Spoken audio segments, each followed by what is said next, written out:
fucked it up so bad, and I did think about it all night. Mental illness. Yes. All right, guys.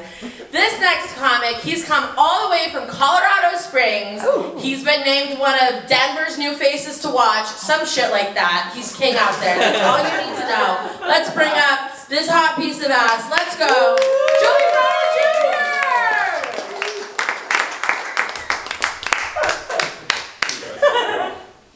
Is this on? We don't know. My name's Joey Bryan Jr. I go buy salmon on the weekends.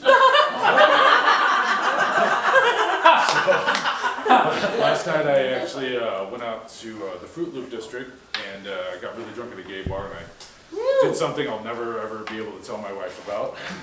I wet the bed. This guy knows what I'm talking about. But and then in my Airbnb, we have one of those fucking washer and dryer things that does neither. I have one unit, so that's pretty cool. So yeah, I'm gonna have to go back to Colorado smelling like my own urine. So that's gonna be a super fun time. I brought my notes on stage today, not because I don't respect you as an audience, because I didn't respect myself as a human last night. I just need a little help. So I came from Colorado Springs. It's actually in a really conservative area, Colorado Springs, but don't worry, I believe in science. But I'm actually a registered independent. And I do that. I say that because I feel like both sides are kind of failing us right now. But one of my favorite people to make fun of politically are the people that say they don't pay attention to politics. They always remind me of the people that start asking questions halfway through a movie. Like, oh yeah, you know that beginning part where you were scrolling and all that talking was happening? Yeah, that was an election. And now this is the world we all get to live in. I do support the war on drugs though. One drug in particular, I support the war on Viagra. I feel like if we were able to outlaw Viagra, then maybe some of these old politicians would retire and stop trying to fuck us all the time. No, I don't know. I feel like the tension has gotten so high, and we're talking about a new, like a Civil War 2.0, I like to call it. Which I'm not totally against, because the first Civil War actually gave us some really cool things. The first Civil War gave us modern triage, gave us the idea for modern ambulances. Thanksgiving holiday actually came from the first Civil War. And you know what? I'm not totally opposed to capping a couple cousins for some access to healthcare under the 4-day weekend. But you know, I think I want what most people want. I just want Republicans and Democrats to come together and start crossing the aisle more like they used to do on that plane to that island.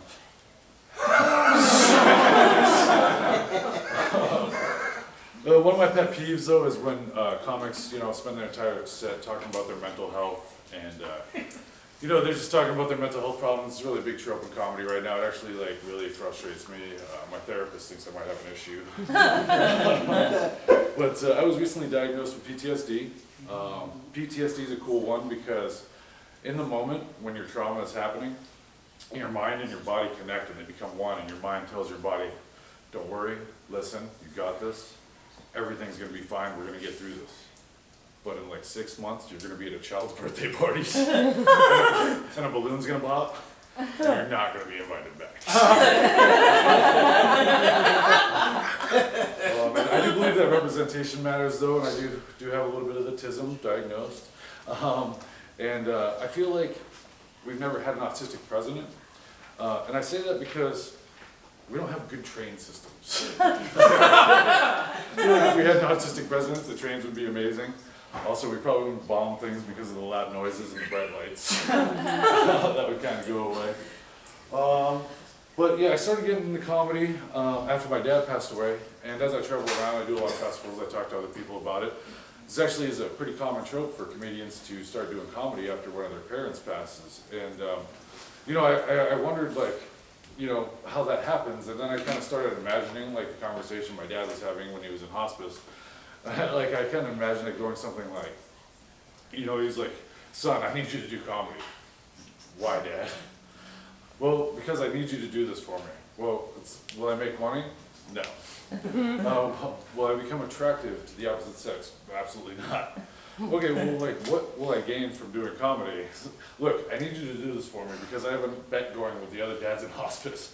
And if you don't do this before their kids do it, I'm gonna have to wear a Rocky's jersey until they win the World Series. And so, like, I don't know.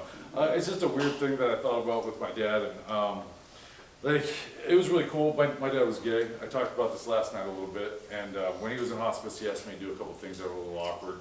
The first thing he asked me to do was delete his porn collection. And we're talking, he's a 65-year-old accountant. So these were like meticulous files on a desktop with file names like 2008 taxes.butts. They were like filled with still images of like Latin men. Like his dad had to type. The other thing Dad asked me to do, well, he didn't ask me to do it actually. We live in America, so I had to do a lot of the health care. And I actually had to give my dad a suppository.